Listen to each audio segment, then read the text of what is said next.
Quero me retratar aqui da palavra servo, que ao analisar e eu já sentia que seria a palavra escravo mesmo, até porque eu não traduzo a palavra senhor como senhor, eu traduzo como dono. E eu já expliquei por que que é importante ser dono e não senhor, né. Como já falei em alguns episódios, a relação da pessoa que busca o salvador salvação e coloca ele na vida, é como se ele fosse dono dela, mas ele é um bom dono, né. A gente vai ver isso mais no Novo Testamento, que você se torna um escravo, mas não no sentido negativo da palavra como nós temos, né. Assim como, por exemplo, você é dono do seu cachorro e você trata o seu cachorro com carinho, alguns, né, porque nem todos, mas o correto é tratar os seus animais com carinho, o Salvador salvação também, né. E até porque como eu sempre falo, ele mora no seu coração, então, se você busca ele, então ele também é a sua casa, né. E, então eu vou explicar como que eu cheguei, que há muito eu já sentia que seria a palavra escravo, mas eu sempre achei que a palavra servo era simplesmente um conceito mais sutil da palavra escravo. E tem muita palavra que quando começa a me incomodar, assim, alguma coisa, eu começo a sentir algo estranho, no sexto sentido.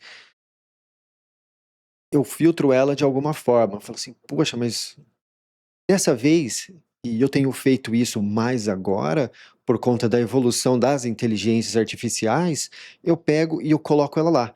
E eu tenho todo um sistema de reflexão que eu já pedi para ela refletir, coisa assim, que ela acaba me dando informações úteis em cima daquilo que eu coloco.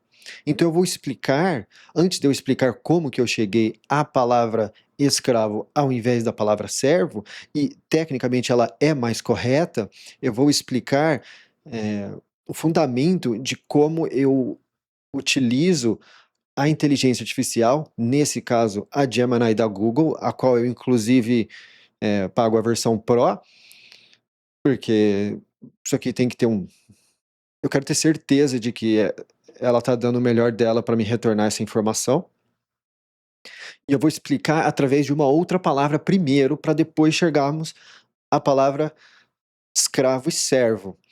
Porque eu percebi que uma boa forma de você adquirir informação é você bater boca com inteligência artificial. E não necessariamente bater boca, mas você dar uma retrucada com ela. Então, por exemplo, aqui ó, essa palavra que eu peguei, ela é do grego, ela não é uma palavra do hebraico.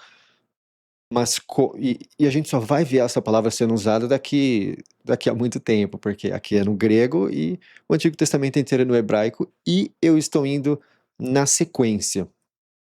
Então, ó, aqui nós vamos ter a palavra que é evangelho, isso aqui é evangelho em grego. E aqui, ó, transliterada como evangelho, a palavra grega, significa literalmente boas novas ou boa notícia. E vocês sabem que eu faço uma tradução o mais próximo do do literal. Mas eu simplesmente sei que a melhor coisa aqui é boa informação. Isso aqui é uma coisa que no fundo do meu ser. Então, quando a inteligência artificial falou isso, e ela vai apresentar pontos válidos aqui, eu simplesmente sinto que não é boa informação.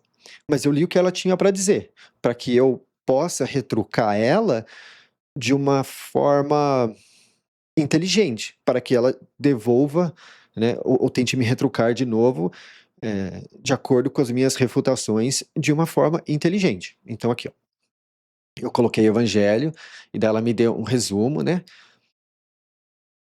recompensa dada ao mensageiro, início das boas novas, aqui ela falou, né, o anúncio teológico, interessante. Aí a gente vai na etimologia, lembrando que etimologia é o estudo das palavras, etimologicamente é bom ou bem, e ângelos é mensageiro, que eu traduzo como informante, mas que essa é outra palavra que eu sinto que eu vou ter que voltar para mensageiro. Portanto, é a mensagem trazida por um bom mensageiro, né. Então, a germânica seria God e Good News. E aí aqui, ó, dos 20 sinônimos que eu peço para ela me dar sinônimos, essas coisas, para eu poder refletir as palavras diferentes. Então é aqui, ó, nenhuma dessas é boa informação, ó. Evangelho, boas novas, boa notícia, mensagem, anúncio. né, vitória, salvação, nova. Aí eu falei, aí aqui é meu questionamento para a inteligência artificial. Eu perguntei, né? Essa palavra, essa poderia ser boa informação?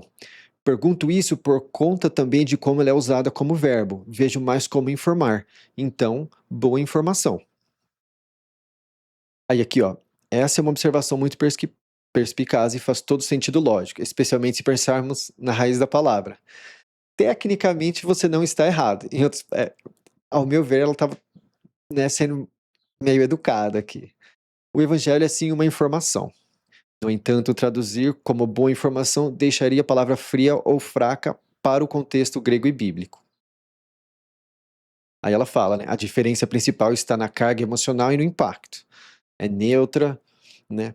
É como boa informação, é como um grito de vitória, como a guerra acabou. E daí ela menciona o verbo, né? Que está certo dizer que é um verbo de comunicação, né? Que é anunciar, proclamar, a conexão com a verdade, né? Aí ela falou, né? Pode ser boa informação? Sim, no sentido de que é um conteúdo intelectual, um fato que precisa ser ouvido e entendido, não é apenas um sentimento. E não se usarmos informação, no sentido moderno de dados. Ela é uma informação vital, urgente e transformadora. Talvez a melhor ponte seria o anúncio oficial. Então aqui vocês veem que ela não está simplesmente falando, não, você está certo, simplesmente porque, né, ela está apresentando pontos válidos. E isso vai ser importante quando a gente chegar na palavra de servo e escravo. Aí eu falo para ela, né? Certo, mas considerando que o começo é de bom e o evangelho é uma informação que traz o bem da salvação, então temos um duplo sentido, porque boa informação significa informação verdadeira e também o oposto de ruim, que é bom, no contexto de salvação. Aí ela. Porque o que acontece? Eu encaminhei para ela o conhecimento e eu, eu forneci para ela algo para analisar, né? Porque é mais ou menos assim, se a inteligência artificial, ela é lógica, ela não é como você, quando você discute com uma pessoa, que muitas vezes você fica ali, acaba tornando-se uma conversa entre egos, porque muitas vezes a gente perde essa noção, até onde eu quero informação ou até onde eu quero conquistar a pessoa para que ela veja que eu estou certa. A inteligência artificial ela não tem isso, ela apresenta pontos e lógicas. E cabe a você ler e ver se aquela lógica faz sentido. Não dá para aceitar tudo que ela fala de forma factual, de são coisas a se considerar. Então eu apresentei para ela, né, o que eu falo, e ela falou, né? Aí ela respondeu, porque ela não tinha sacado isso que eu falei antes. Aí eu encaminhei ela ao meu raciocínio e daí ela avaliou o meu raciocínio, que é essa é uma conexão brilhante e demonstra um raciocínio muito lógico e profundo. Você acaba de tocar em um ponto crucial que une a etimologia à função prática da palavra. Sim, a sua interpretação de boa informação é totalmente válida e enriquecedora, especialmente se analisarmos como o termo é usado por Paulo. Vamos debulhar a sua teoria do duplo sentido. Bom, verdadeiro, né? Que é boa, essa informação é confiável, precisa e correta, e o aspecto moral utilitário, bom, oposto de ruim no contexto de salvação.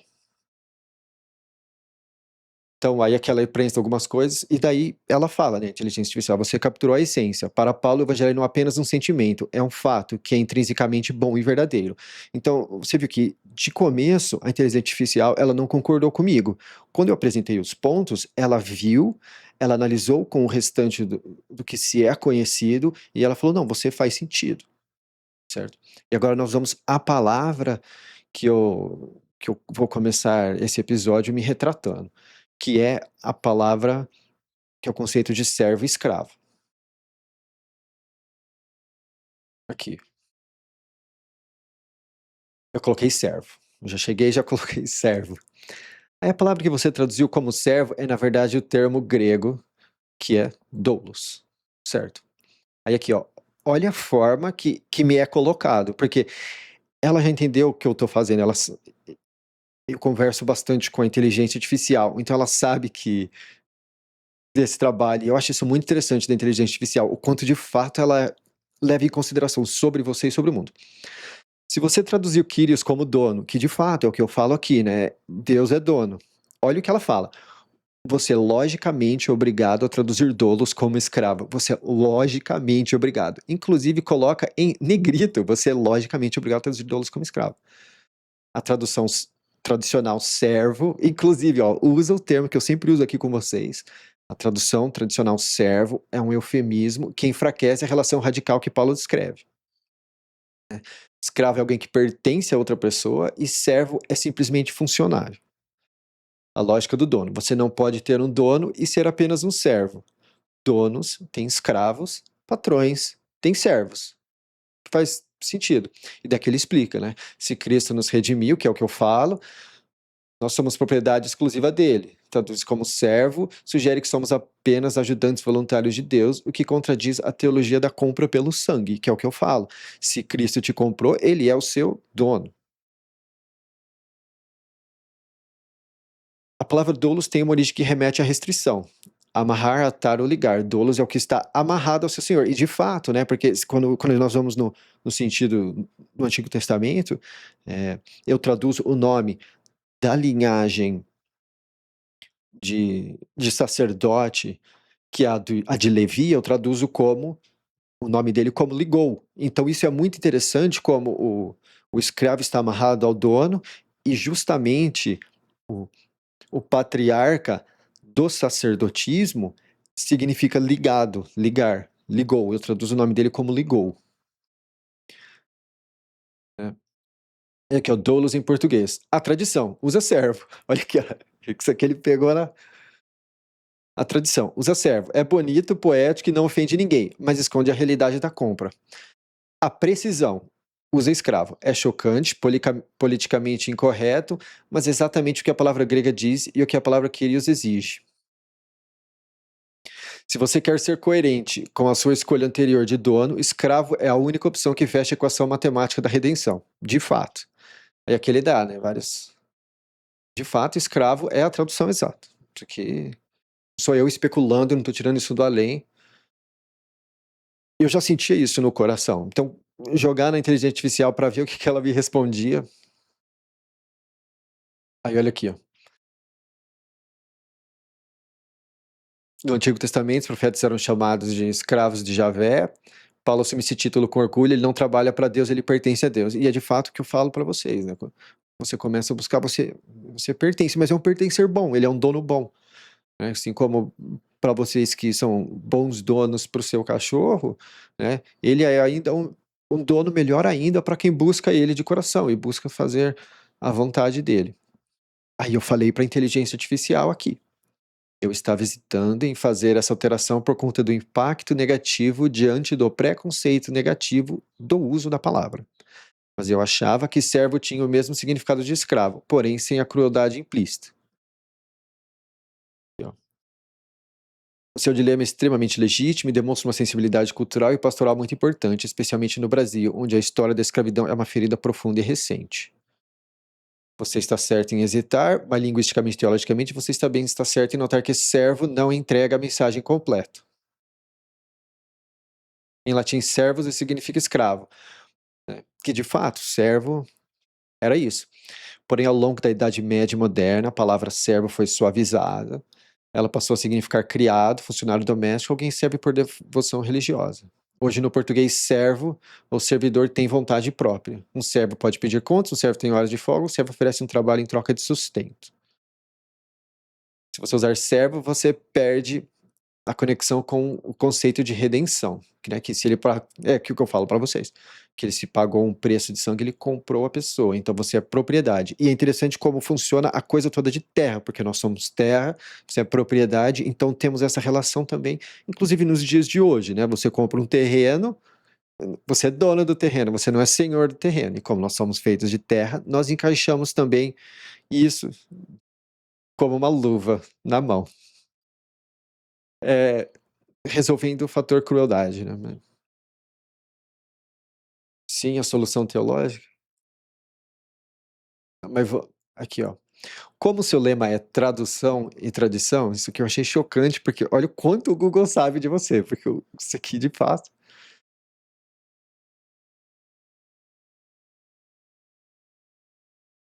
Aí aqui fala mais algumas coisas. Aí aqui eu expliquei um pouco do YouTube, aí ele me deu umas sugestões aqui. Então é isso. O correto mesmo é é a palavra escravo. Então, daqui em diante eu vou usar escravo aonde eu usava servo. Onde tiver doulos no grego, né, que é aqui, e onde estiver o servo do hebraico, eu vou fazer isso também. Teve até um outro lugar aqui que ela falou algo interessante, mas que agora eu não estou encontrando.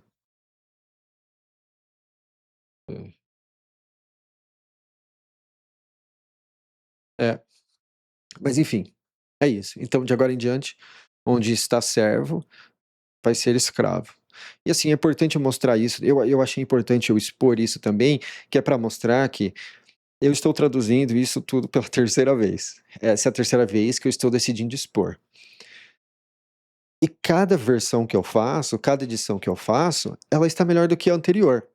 É como se fosse uma espada. Cada vez que você não afia a espada de uma só vez. Cada vez que você vai passando, ela vai ficando mais afiada.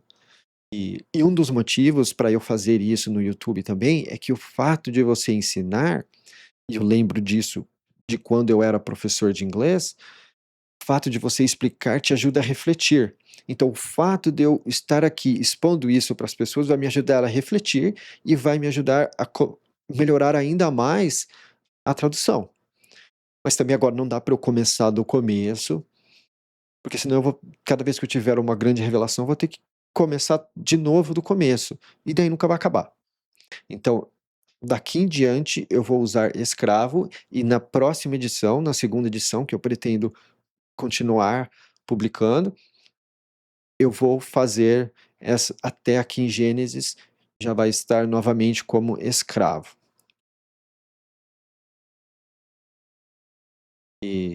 Por exemplo, se alguém de fato ficar ofendido com esse termo, é, não é por conta dos bons donos, foi por conta dos maus donos que essa palavra ficou com essa coisa ruim. Então, se você buscar o bom dono, a experiência é completamente diferente, para mostrar também o quanto o Salvador é bom. Que até sendo propriedade dele, é melhor ser propriedade do Salvador do que livre sem o Salvador. E qualquer pessoa que já viveu a libertinagem, né, a vida louca, né, de muita coisa por aí, sabe disso, né? Qualquer pessoa que já ajoelhou o coração e falou: Deus me ajuda, né, o Salvador me ajuda, a pessoa sabe que é melhor você ter ele no seu coração fazendo uma casa em você do que muito para vocês, por exemplo, que eu comentei, né, que tem um animal de estimação, um cachorro, né? Já imaginou você pegar assim, seu cachorro já tá ali acostumado com você, pá, você pega, você joga ele no além, vai deixar ele lá abandonado, ele vai estar livre, ele não vai ter mais seu, mas né, até onde será que ele prefere ficar lá do que com você? Então é importante lembrar disso. Não é porque alguém é dono de algo que aquele dono é ruim. Então fica isso aqui no ar. Então vamos continuar.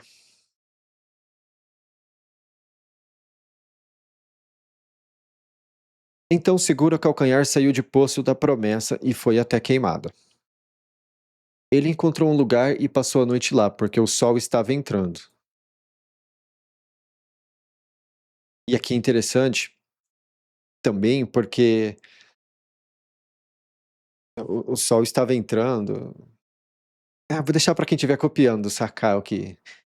Isso aqui, ó, para quem estiver copiando, tem a ver com o sol entrar, e você se esconder no lugar da noite. Então, sob a escuridão, você encontra um lugar para se esconder enquanto o sol entra, né? Que eu comentei aqui. Cristo é a representação inspirada do sol, do mundo físico, aquela coisa toda. É uma viagem que quando você copia, você realmente mastiga. Ele pegou das pedras daquele lugar, colocou na cabeça dele e deitou-se naquele lugar. Ele sonhou, e veja, havia uma escada em pé na terra e o topo dela tocava nos céus. E veja, mensageiros do Salvador subiam e desciam nela.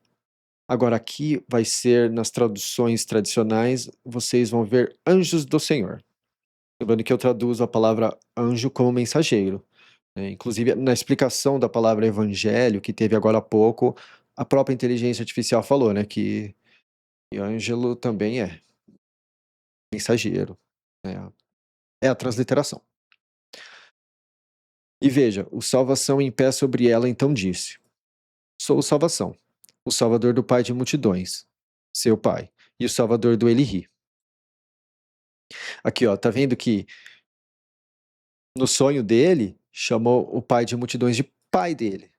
Eu sou o salvador do pai de multidões, seu pai, e o salvador do Eli. Só que, do ponto de vista da nossa cultura, o pai dele é o Eli, e o pai de multidões é o avô dele. Mas, biblicamente, todo ascendente seu que é homem é seu pai, e todo descendente seu que é homem é seu filho.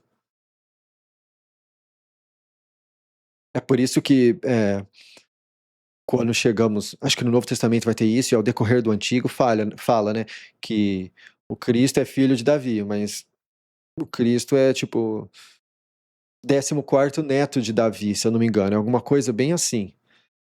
Mas por isso que quando a gente vê, né, não é um equívoco falar que o Cristo é filho de Davi, por conta de como esse idioma funciona.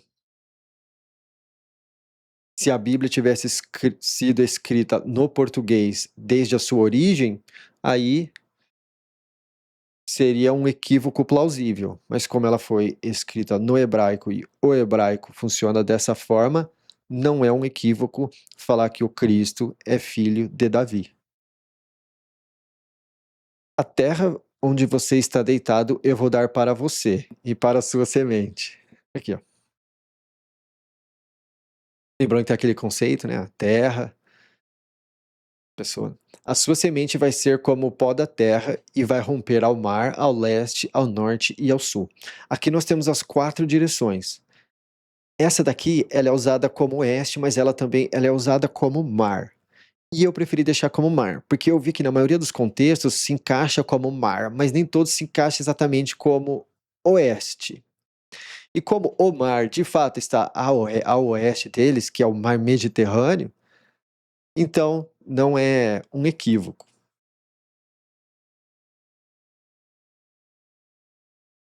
Em você e em sua semente vão ser benditas todas as famílias do solo. Lembrando que aqui é a palavra solo e não o nome do Adão, por isso que ela não está em laranjinha.